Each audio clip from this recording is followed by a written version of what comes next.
kenalin nama kakak Kak Desi Ramadhani Usmani Adi, atau teman-teman bisa kenal dengan Kak Desi. Di sini kakak akan membahas mengenai soal PK yang sudah teman-teman kerjakan pada TO sebelumnya. Oke, langsung aja kita bahas soal nomor 1. Untuk soal nomor 1 katanya fungsi f didefinisikan sebagai fx sama dengan 2x plus 5 per 3x min 2. Oke, berdasarkan informasi tersebut, manakah yang ditanya di sini adalah hubungan antara P dan Q yang benar. Oke, di mana P itu merupakan fungsi inverse dari A kuadrat atau fungsi inverse dari yang di atas. Oke, di mana A-nya nanti itu bukan antara, A-nya itu adalah 2 atau min 2, kemudian nilai Q-nya itu dijelas yaitu 3/2. Oke, langsung aja kita kerjain. Kita punya cara cepat teman-teman, namanya cara zigzag. Oke, zigzag. Kenapa sih kan namanya cara zigzag? Ya kayak biar sat-sat aja. Oke, caranya adalah teman-teman tukar posisinya. Yang atas sebelah sini dengan yang bawah.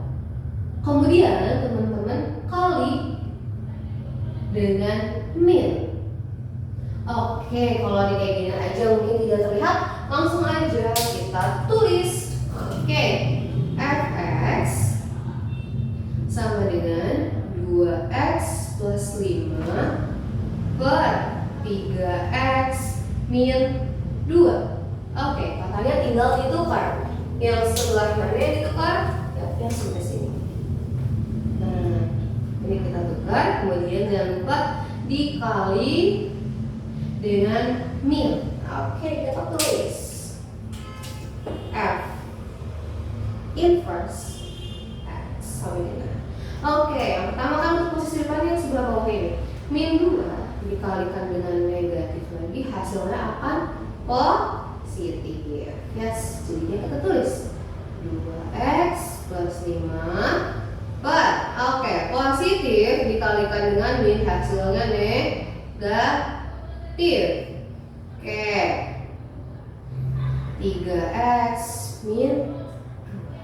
Oke, mungkin kalau kayak gini karena kebetulan angkanya ditukarnya sama, jadi tidak terlalu terlihat. Tapi teman-teman ingat konsepnya, diputar kemudian dikali. Oke, kita udah punya nilai f inverse-nya atau fungsi inverse-nya. Sekarang kita mau cari tahu apakah nilai p ini lebih besar atau lebih kecil dari q atau bahkan sama dengan. Oke, lihat di sini. A-nya itu bisa 2 atau min 2. 2 dikuadratkan hasilnya adalah 4. Min 2 dikuadratkan hasilnya adalah 4.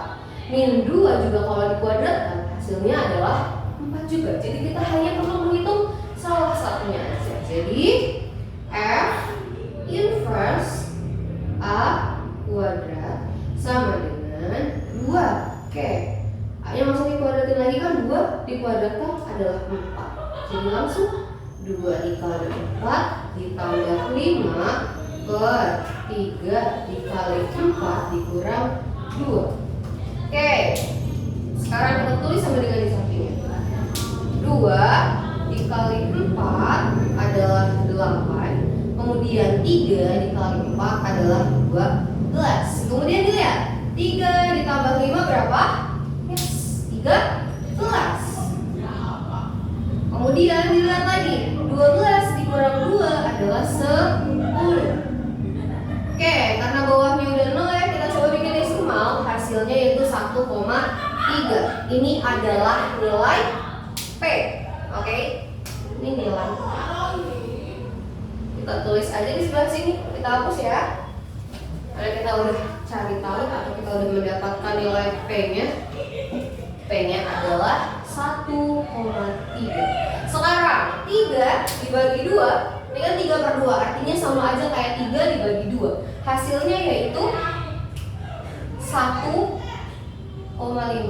Oke, udah kelihatan jelas nih. Kira-kira P-nya lebih kecil atau lebih besar dari Q? Yes, dia lebih kecil dari nilai Q. Oke, untuk soal nomor 1 sudah selesai. Hubungan antara P dan Q adalah P lebih kecil dari Q. Kita lanjut ke soal yang berikutnya. Oke, jadi di sini katanya dia atau nih si angka ini adalah angka dengan 3 digit. Oke, 3 digit. 3 digit adalah angka ratusan. Oke, 3 digit adalah angka ratusan. Loh, kok bisa ratusan? Gimana ceritanya kakak bisa tahu 3 digit ratusan? Oke, kita ambil sampel angkanya 125. Lihat, angkanya ada berapa? Ya, ada 3, yaitu ada 1, 2, dan 5. Artinya 3 digit itu adalah ratusan. Kita udah sepakat ya bahwa 3 digit adalah ratusan. Katanya yang merupakan kelipatan ganjil dari 9. Oke, ganjil. Angka ganjil itu berapa sih teman-teman? 1, 3, 5, 7, 9. Oke, artinya angka belakang dari bilangan 3 digit ini itu adalah antara 1, 3, 5, 7, 9. Oke, kita sepakat. Angka belakangnya itu harus antara angka-angka ganjil ini. Oke, kita lanjut. Angka ini adalah angka terbesar selain 999 atau 999. Banyaknya faktor prima angka tersebut. Yang ditanya kunci poinnya di sini adalah faktor prima. Tapi sebelum mengetahui faktor primanya kita harus tahu dulu angka yang dimaksudnya adalah berapa. Oke, caranya yang paling mudah adalah lihat teman-teman di sini. Katanya selain 999. 999. Karena dia masih kelipatan 9, kita perlu kurang dengan 9 teman-teman. Kurang aja 9. Jadinya 990. Oke, kita lihat 0. Apakah dia merupakan angka ganjil? Yes, tidak. Dia merupakan angka genap. Oke, artinya bilangan yang dimaksud adalah bukan yang ini. Kita lanjut, kalau bukan yang dituju, tinggal kita kurangi lagi dengan 9. Jadinya 981. Oke, dilihat ujungnya 1. 1 masuk bilangan ganjil atau bukan? Yes, 1 itu masuknya bilangan ganjil. Oke, artinya bilangan yang dimaksud adalah 981. Oke, sekarang cara menentukan banyaknya faktor prima kita pakai pohon faktor. Oke, ini bisa dibagi dengan 3, yaitu 3, 2, 7. Dibagi lagi dengan 3, yaitu 109. Oke, karena kebetulan 109 ini adalah bilangan prima, artinya tidak bisa dibagi lagi, makanya faktornya ada berapa? Lihat, 1, 2, 3. Banyaknya faktornya adalah 3. Oke, mudah? Ya, mudah. Kita lanjut. Yang ketiga, katanya di sini ada sebuah prisma segitiga. Untuk alasnya dia adalah segitiga sama sisi. Kemudian di dalam prisma tersebut ada sebuah tabung yang dimana sisi-sisi dalam tabung tersebut bersinggungan dengan sisi prismanya. Dimana tingginya yaitu 18 cm, sisi dari segitiganya yaitu 10 cm. Yang ditanya adalah volumenya, volume dari tabungnya. Oke, caranya kita cari tahu dulu nih. Rumus volume tabung apa? Ya, rumus volume tabung adalah Pi R kuadrat kali T. Oke, jangan dilupa. Ini biasanya suka lupa nih. Oke, jadi rumusnya Pi R kuadrat kali T. Kita udah punya nilai T-nya, yaitu 18. Apakah kita udah punya R-nya atau jari-jarinya? Kita cari dulu jari-jarinya. Oke, cara cari jari-jari kita pakai rumus zigzag lagi teman-teman. Atau cara zigzag. Cara zigzag. Oke. Caranya atau rumusnya R sama dengan luas segitiga per setengah dikali keliling dari segitiga. Oke, kita lanjut. Di sini kita bakalan cari luas dari segitiganya dan keliling dari segitiganya. Oke, yang pertama kita boleh cari deh luasnya dulu. Mencari luas dari segitiganya. Luas segitiga. Oke, karena kebetulan segitiganya ini adalah sama sisi, rumusnya adalah 1/4 dikali sisi kuadrat akar 3. Oke, 1/4 sisinya adalah 10. 10 dikuadratkan hasilnya adalah 100 akar 3. 100 bisa dibagi dengan 4. Coret jadi 25. Oke, 25 dikali 1 dikali akar 3, jadi luasnya adalah 25 akar 3 cm persegi. Oke, kita lanjut. Tadi kita udah mencari luasnya sudah, kemudian sekarang kita cari yang namanya keliling. Oke, karena segitiga itu memiliki 3 sisi, maka kelilingnya tinggal kita pakai rumus 3 dikali sisi. Oke, 3 dikali 10 jadi 30 cm. Oke, ini untuk kelilingnya. Kita udah punya keliling, kita udah punya luas, kita cari jari-jarinya pakai yang di atas.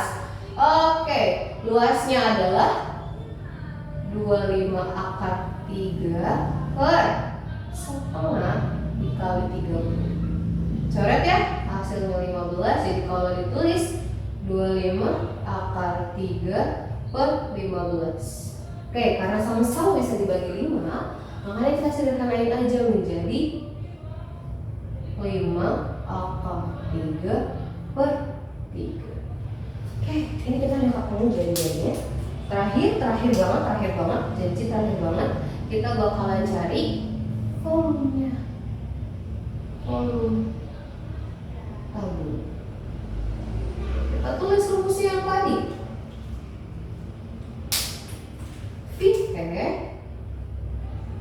sama dengan P R kuadrat dikali T. Oke, karena P-nya itu di pilihannya tidak perlu dimasukkan, makanya kita tulis aja P.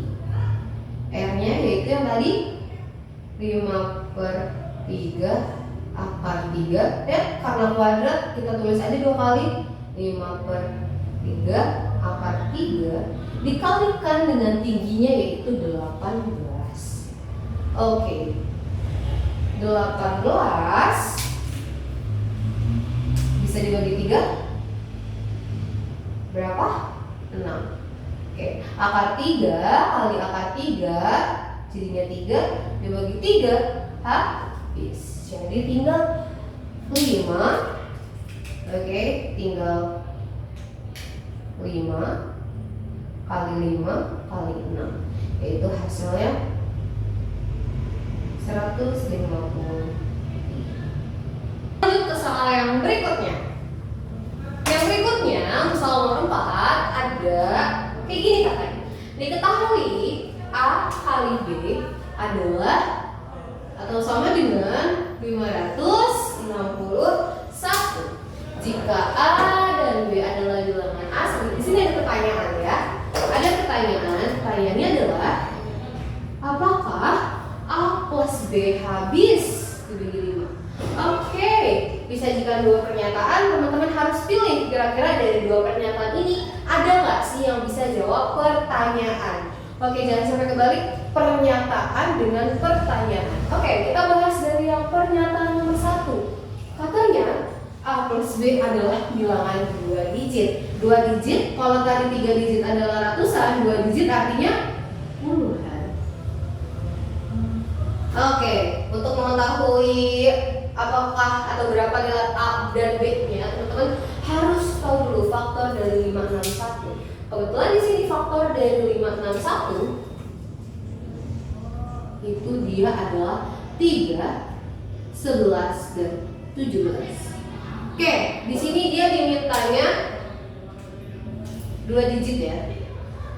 2 digit. Oke, sekarang kita perlu kali satu-satu. Yang pertama 3 dikali 11.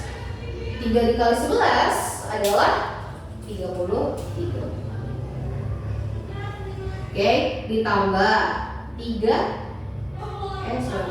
ditambah 17. Sisanya yang belum ditulis. Tadi kan 3 sama 11 ya udah ya, dikalikan jadi hasilnya 33. Yang belum ditulisnya adalah 17. Ketika dijumlahkan hasilnya adalah 50. Oke, kita balik ke pertanyaan. Apakah A plus B habis dibagi 5? Apakah 50 habis dibagi 5? Yes, 50 habis dibagi 5. Oke, ini baru satu. Kita lanjut yang kedua. Tadi kan 3 dikalikan dengan 11. Ini dong 17-nya. Kita kalikanlah 3 dengan 17. 3 dikali 17 berapa teman-teman? Berapa? Oke. Dia adalah 51. Ditambah 3 sama 17 kali kali yang belum ditulis adalah 11. Ketika dijumlahkan hasilnya adalah 62. Oke, kita udah punya hasilnya. Balik lagi ke pertanyaan. Apakah A plus B habis dibagi 5? Oke, apakah 62 habis jika dibagikan dengan 5? Ya, tidak. Oke, di sini ada dua hasil yang beda atau bertentangan. Yang pertama habis, yang kedua tidak habis. Artinya pernyataan satu tidak cukup untuk menjawab pertanyaan. Oke, kalau misalkan di sininya 60, gimana? Oke, kalau di sini 60 habis bagi 5, yes, habis.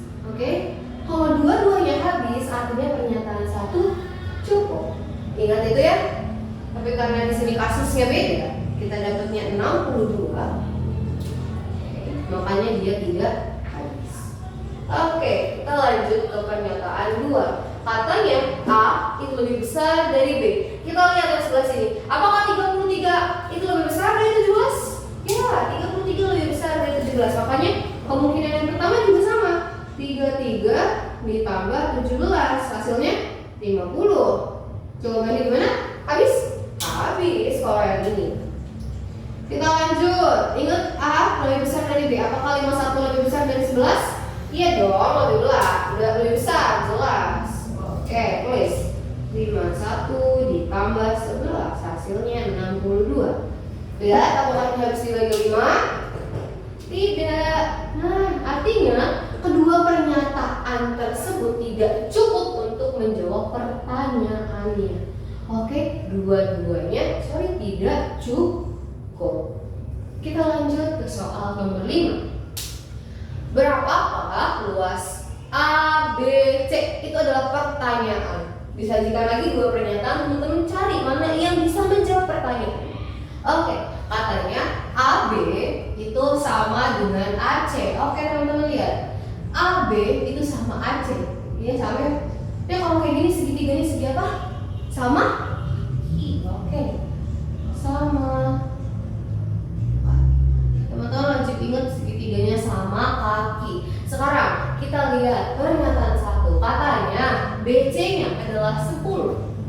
Oke, kalau BC-nya 10, kita pulang lagi deh, tulis dulu rumus luas segitiga, yaitu setengah dikali alas dikali tinggi. Oke, minimalnya kita butuh dua sisi yang diketahui, yaitu alas dan tinggi. Tapi lihat di sini, kasusnya kita cuma satu yang diketahui, yaitu cuma BC. Apakah kira-kira kita bisa menghitung luasnya? Enggak. Yes, artinya pernyataan 1 juga tidak cukup. Kita lanjut ke pernyataan yang kedua. Katanya sudut ABC, oke, ABC itu adalah 60. Oke, karena di sini AB itu sama dengan BC, maka kemungkinan sudut C-nya dia besarnya sama 60. Oke, ini udah 60 dan 60, yang atasnya berapa? 60 juga, karena satu segitiga total sudutnya 180. Dilihat, kalau sudutnya semuanya sama, artinya dia masuknya segitiga sama sisi. Oke, teman-teman lihat, apakah sesuai dengan yang diketahui? Tidak. Oke, yang atasnya harusnya sama kaki, kok tiba-tiba jadi sama sisi? Artinya pernyataan 2 juga tidak sesuai. Oke, untuk nomor 5 segini aja. Kita lanjut ke soal nomor 6. Katanya sebuah kereta kuda memiliki radius, boleh kita tulis RD-nya banding RB, roda depan dan roda belakang. Oke, roda depannya itu 3, radiusnya, roda belakang adalah 4. Ini perbandingan ya teman-teman. Dimana radius roda belakangnya, oke nih, radius roda belakangnya adalah 800 mili. Oke, kalau kayak gini agak lumayan mudah dan bisa agak lebih cepat untuk mengerjakan. Tinggal 800 kita bagi dengan 4. Dari mana 4? Lihat, roda belakang, perbandingan roda belakangnya berapa? 4. Jadi tinggal kita bagi. 800 bagi 4 adalah 200. Iya betul. Oke, kita mau mencari tahu radius roda depan. Roda depan. Oke, kita lihat perbandingan radius roda depannya berapa? 3 dikalikan dengan yang tadi udah kita cari, yaitu 200. Hasilnya berapa teman-teman? 3 dikali 2 600 mili. Dah selesai. Oke, kita lanjut. Soal nomor 7. Akar-akarnya kebalikan dari 2x kuadrat min 3x plus 5. Kalau gini bener, kita bisa kerjain dalam waktu 1 detik, tinggal diputar. Seret, kita tukar aja nilainya. Jadinya 5x kuadrat min 3x plus 2. Oke, kita lanjut ke soal yang berikutnya. Untuk soal nomor 8, katanya pada tanggal 1 Juni 2023 dilaksanakan pelayanan masyarakat di Kecamatan X secara bersama-sama. Oke, jadi intinya mereka pertama kali melaksanakan pelayanan masyarakat secara bersama-sama itu pada tanggal 1 Juni 2023. Kemudian untuk desa A, dia menjadwalkan jadwal pelayanannya yaitu 2 hari sekali, untuk B-nya 4 hari sekali, dan yang C adalah 7 hari sekali. Pertanyaannya adalah kapan semua desa melaksanakan pelayanan bersama kembali? Oke, kalau teman-teman kalau teman-teman menemukan soal kayak gini yang ditanya adalah kapan mereka melaksanakan sesuatu hal secara bersama-sama kembali, kuncinya teman-teman cari KPK. Oke, kalau kasusnya ini KPK-nya dari apa? Dari jadwal pelayanannya, yaitu dari 2, 4, dan 7. Oke, kita cari dulu faktor dari masing-masing bilangan tersebut. Faktor dari 2 adalah 2, faktor dari 4 adalah 2 dikali 2. Oke, 7 adalah 7. Oke, kalau KPK ada 2 bilangan yang sama, ambil yang terbesar. Sekarang di sini 2-nya ada 1, ini 2-nya ada 2, yang kita ambil yang ini. Kemudian masukkan semua angka yang lainnya. Oke, jadi KPK-nya 2 kali 2 kali 7. Jadi 4 dikali 7 sama dengan 28. Artinya mereka akan melaksanakan pelayanan secara bersama-sama kembali tepat 28 hari setelah tanggal 1 Juni. Ditambah 28 hari, jadi jawabannya adalah 29 Juni 2023. Nomor 9, katanya nilai fungsi f adalah min 8. Oke, sorry, nilai minimum atau kita tulis dia sebagai YP. Nilai YP-nya adalah min 8. Kemudian grafik tersebut melalui 2 titik, yaitu min 1,0 dan 3,0. Grafik fungsi tersebut melalui titik yaitu 4, B. Yang ditanya di soal adalah nilai B. Berapakah nilai B? Oke, untuk mengetahui nilai B, teman-teman wajib cari X, P, cari A, baru teman-teman bisa cari B. Oke, apa sih Kak XP sama XP sama A itu? Kita kerjain dulu. Teman-teman biasanya kalau nulis sebuah titik yaitu X, Y. Oke, makanya sebelah sini kita tulis sebagai X1 dan sebelah sini kita tulis sebagai X2. Oke, kita lanjut masukin ke dalam persamaan. Persamaannya adalah YP sama dengan A X min X1 dikali X min X2. Oke, kita masukkan angkanya. YP-nya min 8, A-nya yang nanti kita cari, dan X-nya juga nanti kita cari. Kita tulis saja A X. X1-nya yaitu min 1. Min, ketemu min, hasilnya plus 1. Oke, X min 3. Sekarang teman-teman kalikan pelangi nih antara X dengan yang X-nya. Ini ke sini, oke, ini ke sini, lagi ini ke sini, ini ke situ. Oke, kita tulis min 8 sama dengan A. X dikalikan dengan X adalah X kuadrat. X dikalikan dengan min 3 adalah min 3X. Oke, 1 dikalikan X adalah X. 1 dikalikan dengan min 3 adalah min 3. Oke, jadinya min 8 A X kuadrat min 2X min 3. Oke, di depan sini masih ada perkalian. Teman-teman wajib kali pelangi lagi untuk menyelesaikannya. Kali lagi, kali lagi, kali lagi. Jadinya min 8 sama dengan AX kuadrat min 2X dikalikan dengan A 2AX min 3 dikalikan dengan A adalah min 3A. Oke, kayak biasa persamaan pada umumnya pasti punya nilai A, B, dan C. Gimana letaknya? Yaitu temannya X kuadrat dia adalah A, temannya X dia adalah B, dan yang terakhir yang gak punya X adalah nilai C. Kita mau cari nilai XP nya kan dari tadi. XP rumusnya adalah min B per 2A. Oke, lihat min nilai B nya selain X itu min 2A dibagi 2, A itu A. Oke, jadinya 2A per 2A yaitu berapa? 2A bagi 2A yaitu 1.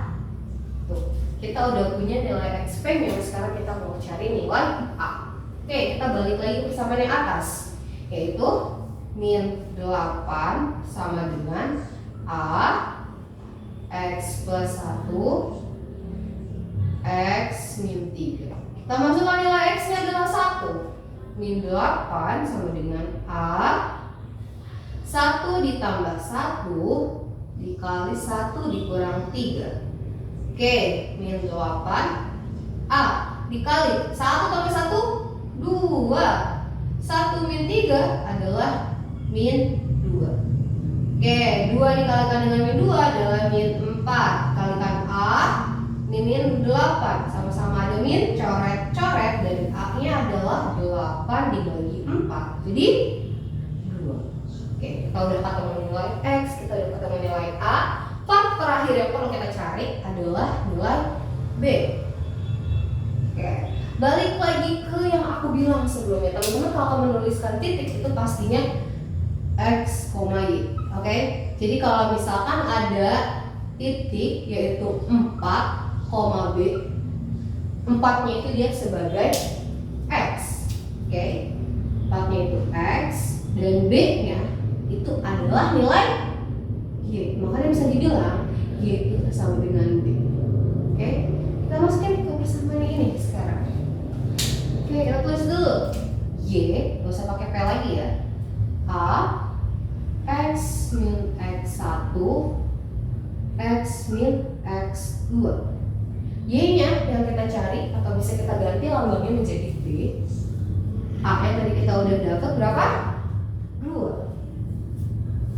Dikali X-nya adalah 4. Sini ya, 4 plus 1. Dari mana 1? Dari sini. Min dikalikan dengan min jadinya plus. Oke, 4 min X2 nya adalah 3. Jadi nilai B adalah 2 dikali 4 tambah 1 adalah 5. 4 kurang 1 adalah 1. Maka nilai B adalah 10. Oke, jawabannya B nya adalah 10. Sekarang kita lanjut ke soal yang terakhir. Bilangan 4 apa? A 094, oke, kurang dari 6.000. Jika dibagi 3 dia sisa 1. Berapakah A-nya? Oke. Caranya, katanya di sini adalah kata kunci yang pertama, dia sisa 1 jika dibagi 3. Kita kurangi dia dulu dengan 1. Artinya A A094, kita kurangi 1, dia menjadi A093. Artinya dia habis dibagi dengan 3. Kita bisa ditulis dulu, kita bagi 3. 3 bagi 3 1, 9 bagi 3 adalah 3. Artinya A adalah bilangan yang habis dibagi 3. Adalah bilangan yang habis dibagi 3. Yaitu bisa kita bilang kelipatan 3. Oke, kita tulis kelipatan 3-nya berapa aja? Kelipatan 3 itu bisa 3, 6, 9. Kita ambil sampelnya 3 aja. Oke, ketika kita masukkan A-nya adalah 9, oke, kita ganti A-nya menjadi 9. Jadinya 9094. Kita balik lagi. Oke, pertanyaannya adalah apakah dia kurang dari 6.000? Oke, karena di sini ada kata kunci, dia kurang dari 6.000. Oke, 9.000 itu tidak kurang dari 6.000. Artinya 9.000 itu lebih besar daripada 6.000. Makanya 9 itu salah. Oke, artinya 9 salah. Kalau kita masukin 6, kita ganti jadi 6094 atau 93. Dia bakalan lebih besar dari 6.000. Artinya A-nya adalah 3. A-nya 3. Oke? Udah bukan? Mungkin cukup sekian dari kakak. Kurang dan lebihnya mohon maaf. Wassalamualaikum warahmatullahi wabarakatuh.